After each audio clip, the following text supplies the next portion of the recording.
Do you not like when a brand talks to you like a person, like in the comments? I do like that what, sometimes. Girl? Yeah. And then you reply like, aren't you like funding genocide? And like, what? Hi, I'm Michael Odewale. Welcome to A News Thing, the new podcast where we talk about the news dropping every week, courtesy of Channel 4. This week, we're talking about those pesky Epstein files. My YouTube algorithm is terrifying. This and Portsmouth FA Cup winning team. He's like, I'm going to blow a horse. And then we're like, how? Have to outline how. The all-new immigration system. No one gave me a Chicago town pizza. Yeah. They think it's a boat full of Mr. T's. Yeah. Jake Paul scheduling his own murder. Do you think Anthony Joshua feels towards Jake Paul how we feel when like a TikToker announces that they're going to do the Edinburgh Fringe? And Sky Sports scrapping their female-focused TikTok channel. 5 of the first 11 videos featured male sports stars. Why can men not be sold moisturiser without being told that they're like a dog or a soldier? Joining me to discuss this week's big stories, comedians Hull and Elliot Steel. Give yourselves a round of applause, guys, man. Thanks for joining us to talk about the news. Felt very Alcoholics Anonymous. Yeah? You deserve your own praise. It's been fresh in your mind. There's vodka in there. This week, we could be talking about Nigeria's boss claiming that the DR Congo used voodoo during their win against Nigeria in a World Cup qualifier. What, did they? Did they use voodoo? Yeah, they might have done. It depends if you believe voodoo is real and then whether it should be used in football. Two separate issues, I guess. Is it not more likely they just lost a penalty shootout? Could do. But if someone's burning an effigy when you're trying to take a penalty. I think voodoo's a bit like bed bugs. Like after, it doesn't really matter. If you're in a bed with bed bugs, it doesn't really matter whether, if you think that there are bed bugs, it doesn't matter anymore. They're real. They're real. Scotland qualified for the World Cup. Did you see that game? Yeah, it was amazing. It was incredible. They've gone through all of that just to lose to Cape Verde. You reckon they'll use the Cape Verde? Yeah, oh my God. Because of voodoo? Or because... No, I'm not going to open up that can of worms where I just keep accusing every African nation of using voodoo. Unless England go out, they were using voodoo. We could also be talking about, there's a Channel 4 documentary that came out saying that Hitler might have had a micropenis. 10% chance. 10% chance that Hitler had a micro... Because they found some like blood DNA and then they tested it and they said he had a small willy. That's why he was mad. Why does that like affect anything though? In like the legacy of Hitler is already tarnished enough. Yeah. He doesn't we need a hit don't need piece. to be like. I love when they comb back over and they're like, "Oh, Genghis Khan had eczema," so really explains everything. It's kind of an impossible thing as a guy to defend how stigmatized the micropenis community are without yourself then looking like we are. I mean, they are. Yeah. But that's what I mean. You can't like jump in and defend them and be like, let's not. They've already got enough going on, like having a micropenis to then be like, hey, you guys, Hitler was one of your boys as well. Like, one of your boys. You can't. Do you think they assemble? Who would they want as an ambassador? Oh, that's a really good question. Who would be good PR for the Usain Bolt? Usain Bolt, an athlete. Usain Bolt, like an athlete, like one of the greatest of all time. Like if Michael Phelps came out and was like, I am the greatest swimmer ever and I've only been That's why he's so fast, I guess. Are you making like a link between the aerodynamics? Yeah. Because I have a really small dick. Let's move on from penises. Let's talk about Epstein instead. It's completely different. The Republican-controlled House of Representatives has now voted in favor of releasing all files linked to the pedophile Jeffrey Epstein.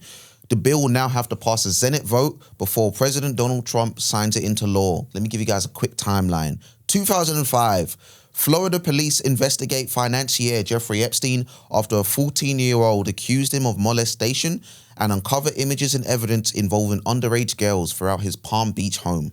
2008, Epstein accepts a controversial plea deal on state charges of soliciting a minor, serves about 13 months in jail. 2019, Epstein is arrested on federal sex trafficking charges and dies in a New York jail cell a month later. Allegedly. 2024. Allegedly dies? What? 2024. During his presidential campaign, Donald Trump states when asked if he would declassify Epstein-related files, goes, yeah, I would.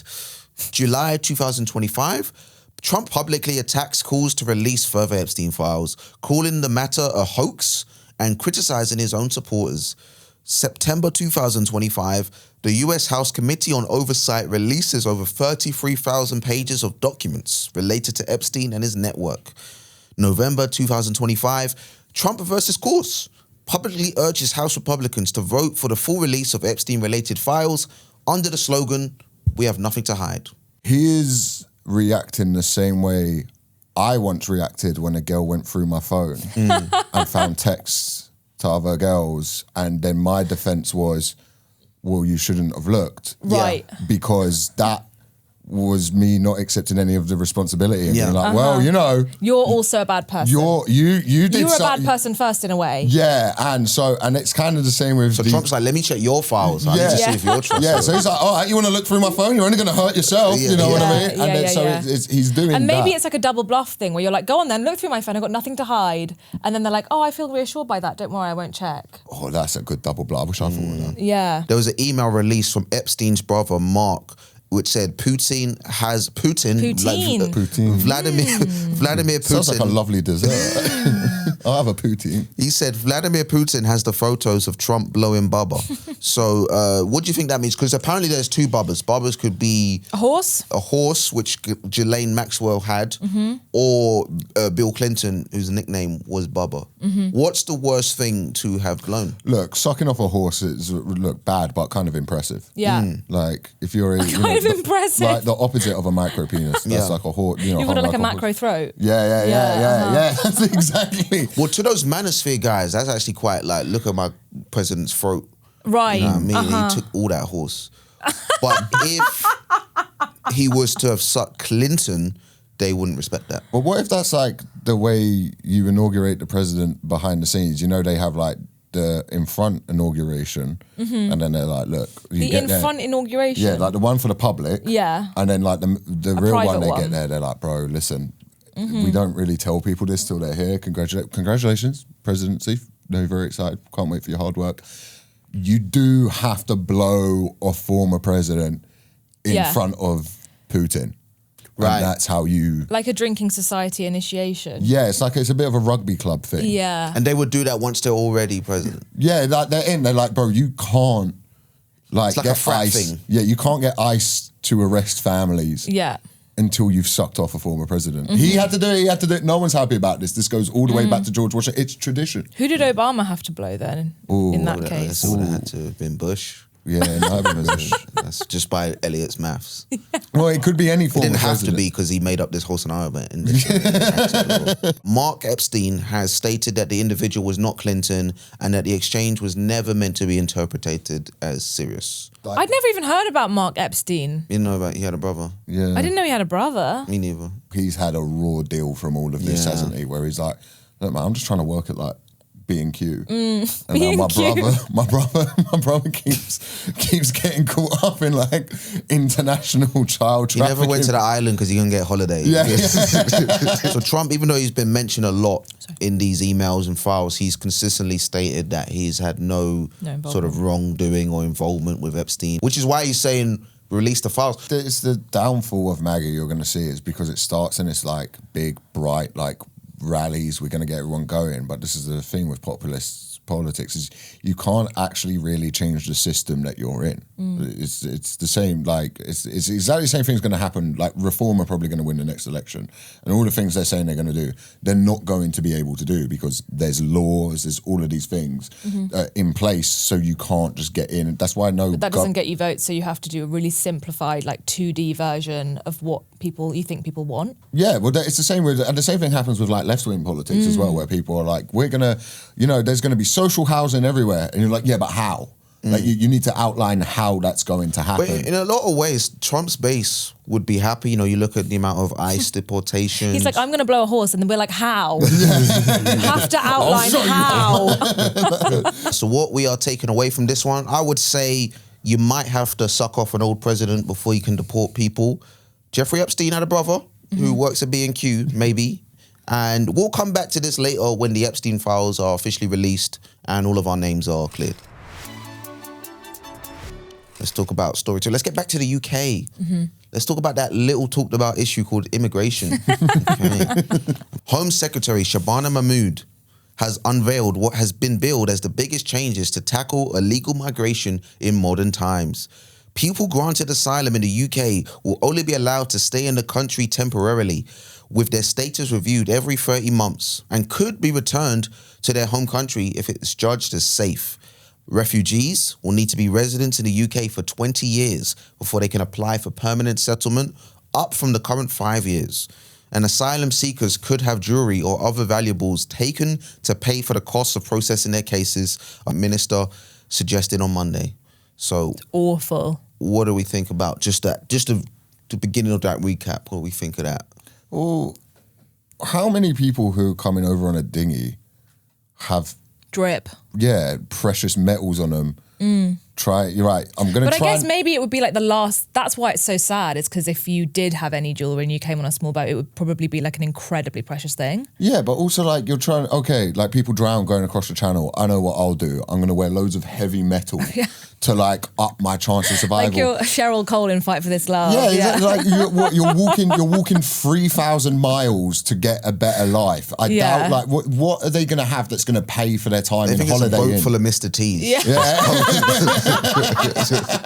Do you think, like, because a lot of people saying this is what's needed though to like appeal to reform voters who want them to be seen as tough on immigration? Well, that was a scary thing as well, is that Tommy Robinson was like, "This is great. Yeah, well done, guys." Yeah, Tommy Robinson said, "Great patriots." Nigel Farage says this sounds like a reform policy. Is that good? Well, people are concerned. You want that from Labour? Yeah, but people are concerned about immigration, and like the problem is no one's having like no one has like the actual serious conversation that you need to have, which is like, because you've either got to be left wing or right wing on the thing. So if you're left wing, it's no, we should put everyone up in Buckingham Palace and look after them. And if it's right wing, it's like as soon as they arrive, throw them off the cliffs of Dover. And like there's no middle ground of like, okay, we can't have people arriving on shores in dinghies. It's not ideal that people are economic migrants and then claiming refugee status that was there for refugees. But we also can we have a bit of humanity when discussing this issue that isn't so callous and isn't so nasty? Do you think a culture has been created where you can't talk about immigration without sounding racist, and that's led to this problem now? Yeah, because I think so. Yeah, because racists get involved in it. I think it's also like, especially on the internet, it's impossible basically to have any conversation about immigration or any controversial political issue without it just kind of eventually getting reduced to the lowest common denominator and people being in very like binary black and white camps. Yeah. It just gets boiled down to kind of a really unnuanced thing. But I think it is like, Keir Starmer is, I mean, what is he supposed to do? Like, he can see this massive burgeoning support for reform. He can't lose everyone. Well, that's but then what I kind of Home visualize him as like, said. She said, if you don't like my policies, you won't like what reform are going to do. Yeah. And they get in. Is that good excuse? Is that good? But I think they misunderstand just why people are voting for reform. I have some like good friends of mine who are voting for reform. How good are they? How good friends? But he's going, I'm doing it as a protest vote because I don't like the system. Labour can't do anything to win the next election because people have decided. Labour have they've got 4 years. They've got this magnificent thing that they've done where they've managed to piss off everyone. I see Keir Starmer as like, those inflatable men outside garages that just like... Like, he's just kind of doing it, and then everyone's just like, well, you're not... To the left, to the right. Yeah. But let's get into the numbers a little bit. When you look at what's the most broken aspect of the current asylum system. So 2025 numbers, more than 36,000 people have crossed the English Channel in small boats since the start of 2025. A committee of MPs have concluded that more than 15 billion of taxpayer money has been squandered on asylum accommodation. Over 100,000 people now live in asylum accommodation funded by the taxpayer. It costs £118.87p per night to house asylum seekers. That's just a little bit of the money. That's so much money. That is a lot of money. That's why people are angry. I don't think that you can just point at another thing and go be angry at that. But the problem is you lived through austerity. And that's what gutted your services. That's why all of the things you're mad about now, like policing and like mental health services got slashed during austerity. And now everyone's like, why are there lunatics everywhere? And you're like, yeah, because someone having a schizophrenic episode, like they kick them out of the thing if they've just shown a little bit of improvement. Friends who work in a mental health service and they're like, yeah, they get released. And we're like, this person shouldn't be released, but we have to release them. And that's because of austerity. That's not because some dude in a dinghy turned up and like took the money away from that. Well, let's That's be honest, the like, problem. if the government did have this 15 billion extra, would you trust them to spend that money correctly? No. And also care homes are often, like, people make so much money out of care homes, and then there are often so many stories about like how outrageously terrible the conditions are inside care homes. And it kind of feels like exactly the same thing to me with these asylum hotels, where it's like, yeah, somebody is absolutely rinsing the government. It just feels like £118 per night feels unbelievable to me per asylum seeker. Yeah. And then you're reading stuff about them having frozen food, like they're not being provided sanitary towels or anything. And then there are vloggers outside like you being like, hey guys, subscribe to my Patreon, you know. Yeah, is that the content I'm doing? That's going to be my pivot when I need to sell some more tour tickets. I'm going to go outside on Holiday Inn and just start going, look. Yeah. That's this country's favourite pastime right now. Is just looking at someone who's like just arrived from like a war-torn country, like traumatized beyond belief. I just think how are they the enemies right now when there are like billionaires that are not being taxed properly? A lucrative industry of online migrant hotel auditors has emerged, where individuals calling themselves citizen journalists film inside and outside of migrant hotels, cashing in on all the rage bait. So there's one influencer called the Hotel Investigator. His channel gets 10 million views a month. Estimated income 10 to 20,000 each month, with brands such as EasyJet, Boots, and Ocado running ads. So funny that EasyJet are running an ad on that. Yeah. Like, we'll get involved. I think it's also one of those things that like you can very easily get into a thing where you're like, well, there's just one big pot of money and it's all kind of the same pot, and obviously that's not how it works. And I think people have always been upset about immigration, and people were less upset after Brexit, and now people are getting more upset all over again. And it's just like, it's always going to be used as a political pawn. If you want to solve this crisis, why don't we just like try not bombing the Middle East for like 20 years and see how that works? Yeah, why don't we just why every Let's do a Pomodoro where we don't bomb the Middle East. the alarm clock goes off and we're like, all right, back to it, guys. But no, if you stop doing that for a little bit, then maybe people won't need to leave their region as much because, you know, they haven't got anything left. And then they arrive in a place and they're given like a frozen Chicago town pizza, and then guys who look like me are outside going, look, no one gave me a Chicago town pizza. Yeah.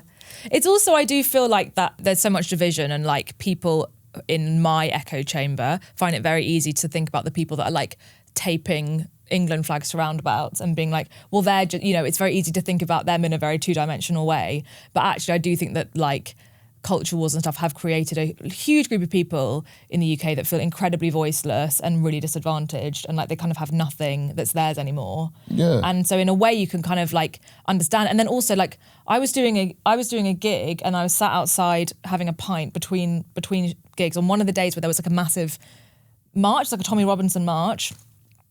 And it was just an excuse for a lot of people to have a party. Like people were just having a good time with their England flags. It was like a dress up. It was like Halloween for them. Well, it's English pride. It's just gay pride for English people. So on this topic, we basically learned that you don't want to dress like Cheryl Cole if you're crossing the channel. Yeah. Elliot has friends that support reform. Okay. And Tommy Robinson marches are just gay pride for English people. Yeah.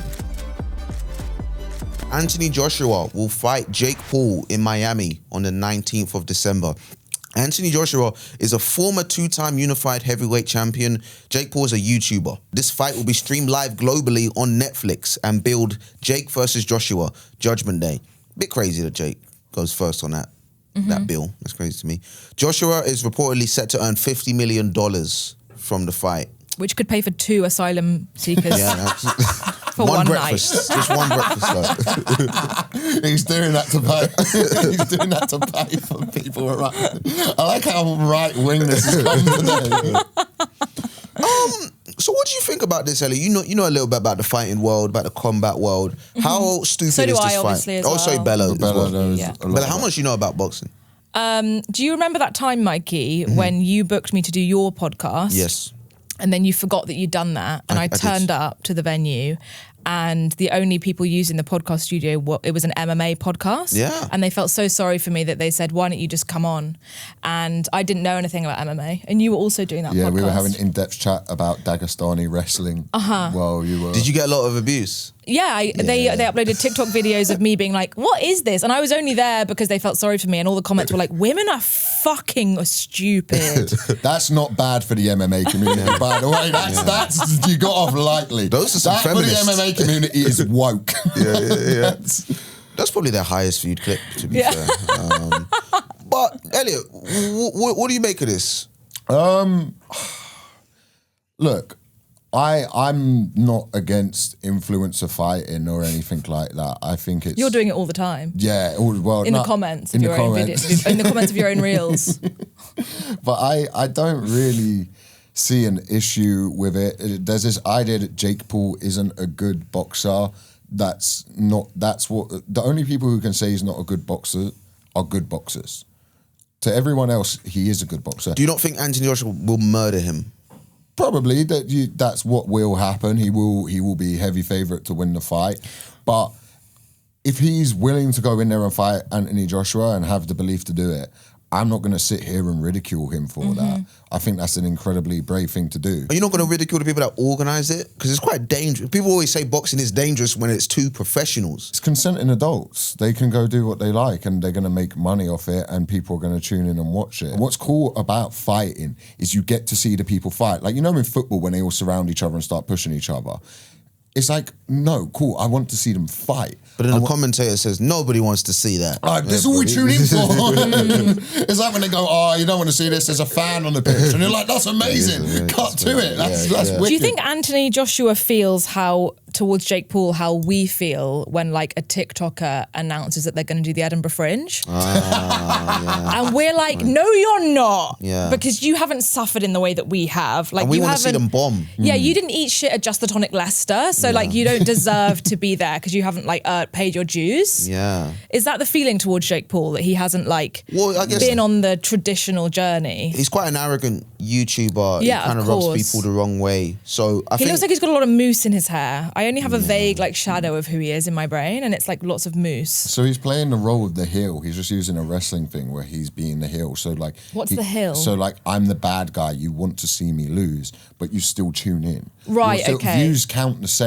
So you're tuning in to watch me lose. You want to see the reason all the wider boxing community and everyone is going to tune in is because they want him to lose. So they're still watching. But everyone else he's fought has been past their prime. He fought 58-year-old Mike Tyson. Insane. He came out in a knee brace. Crazy. Yeah. But he is a... Who won that one? Jake Paul did. 1 point. But that's just elder abuse. It is elder abuse. It is. It wasn't great. It wasn't ideal. And it's like, you know, when we all watch those videos of like, you know, a track athlete via 100 normal people. It's a version of that. But to say Jake Paul isn't a skilled boxer is kind of a crazy, like that's reserved for skilled boxers. Skilled to say that. Compared to the average person who doesn't box. But even good boxers, he's you know. He's a good novice. Yeah. But he's a novice. Yeah. Compared to like someone who does this professionally still and could kill them in the ring. Yeah, but which wouldn't look good for boxing, no? No, boxing, like nothing looks good for boxing. It's two people punching each other in the head. Yeah. What do you make of it all, though, as someone who's just found out about this? As someone who's just found out about this, I kind of think it's nice for boys to like have hobbies, for sure. But I hear about, from listening to you, a lot of what I'm thinking is what in the male mental health is going on this sofa right now, because I don't get it. I mean, I really, like you've explained it in a way that I understand, where there's just like a person that everyone kind of thinks is a dickhead, and that part of you, like a deep schadenfreude part of you, kind of just wants to see someone you don't like maybe getting beaten up. Yeah. But then also I'm just like, doesn't that play into like a really ancient, like horrible, like medieval pilgrim inside of you that would have attended a public execution? Yeah, I would have.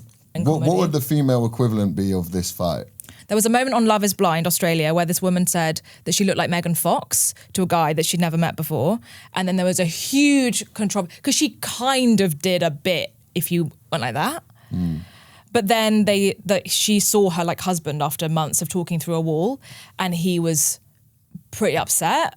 that she didn't really look like Megan Fox. And then there was I was on TikTok like this, mesmerized for months. And it was like, I was like, this is awful. Like, everyone's bullying this woman, but I just couldn't stop watching the videos. Basically, we've learned that Jake Paul needs to wear less mousse. If you're a TikToker performing at Edinburgh Fringe, don't try and go for a drink with Bella. And it's nice for boys to have hobbies. Now let's talk about our next story. Sky Sports scrapped their new female-focused TikTok channel, Halo, after 3 days.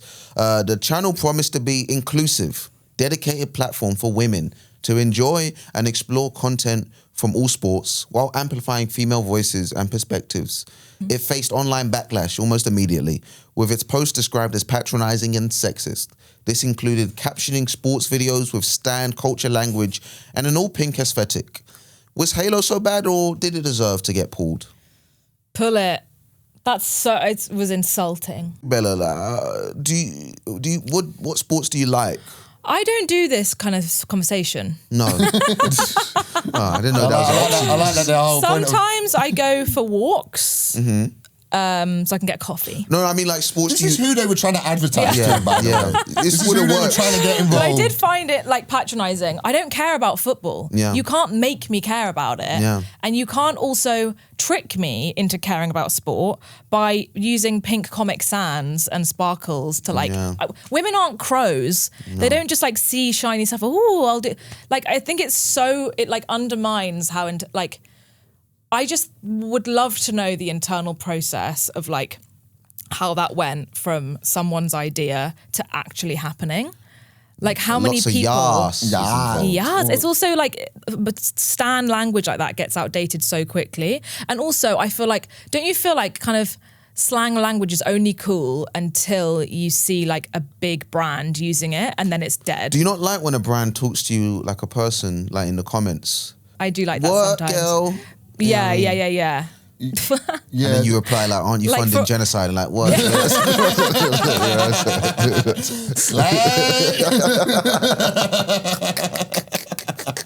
Halo was described as the little sis of Sky Sports. Sport fans criticised posts referencing matcha, Barbie and hot girl walks.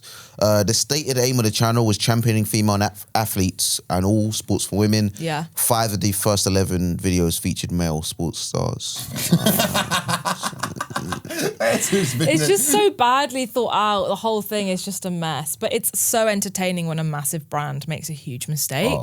Because it's just like, I think also it's the little pleasures that we get from like living underneath the like reign of like capitalism that we absolutely cannot control in any way. And we're all like privy to like, we are all slaves to iCloud and like all of these massive conglomerate machines that we like have to use to survive and to exist and to be relevant. And then when a massive company makes a huge mistake like this, it's just like, oh, great, okay. It's run by idiots. And in some way that's kind of comforting to people. It just reduces like women's outlook on life to like the most basic sexist, like, oh, they care about handbags and going to get coffee. They can't work out what the offside trap is. And you know, like one of the worst posts I've ever seen about football was from a comedian who I won't name, and they went to like a Arsenal women's game and they were like, they put up a story like, this is so much nicer, it's like going to the football but everyone's been to therapy.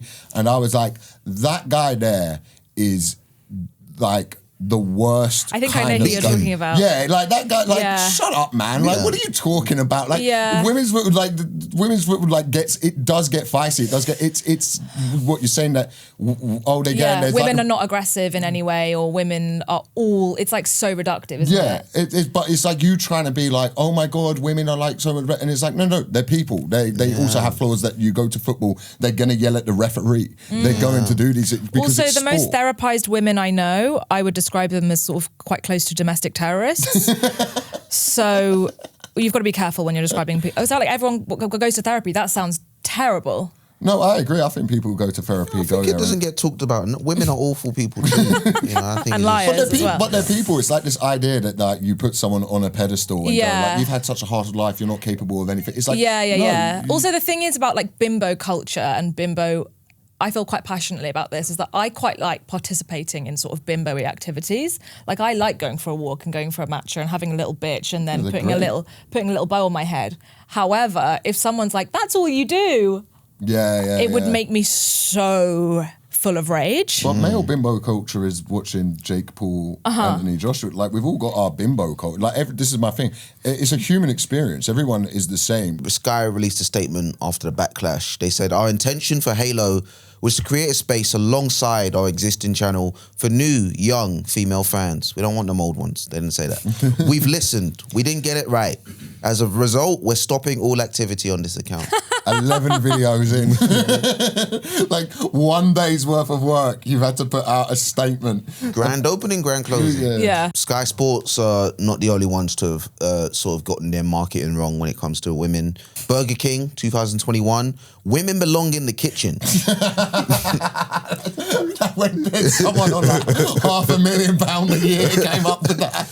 Well, that tweet was part of a campaign to promote scholarships for female chefs, but without context, it landed like a bad punchline. It was sexist and clickbaity and posted on International Women's Day. Done any work. Got that one wrong. One time, I actually did a gig on International Women's Day 2 years ago and I still haven't been paid. Really? I mean, that's fitting, I guess. You know, Monster are launching a female-focused energy drink called Flirt, but without the I. In early 2026. Sugar-free, includes functional ingredients supporting skin and hair health, because men don't need that. Just women. Men don't have skin or hair. No. Bella, will you be buying some Flirt when it launches? No, I do find it.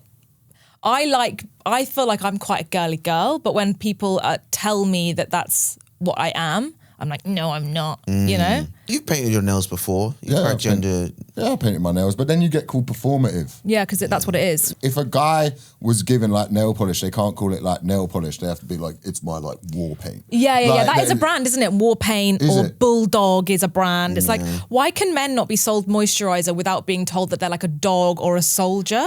So basically, we've learned that women aren't crows, allegedly. If you spend too much time in therapy, Bella will brand you a domestic terrorist, and men will only buy things if they're marketed to a dog or a soldier. Well, that's the end of our Btec Philosophers reunion. Look at this. Look at all three of us. Big thanks to Bella, Hull and Elliot Steel. I've been Michael Odewale. This has been a news thing. Don't forget to like and subscribe.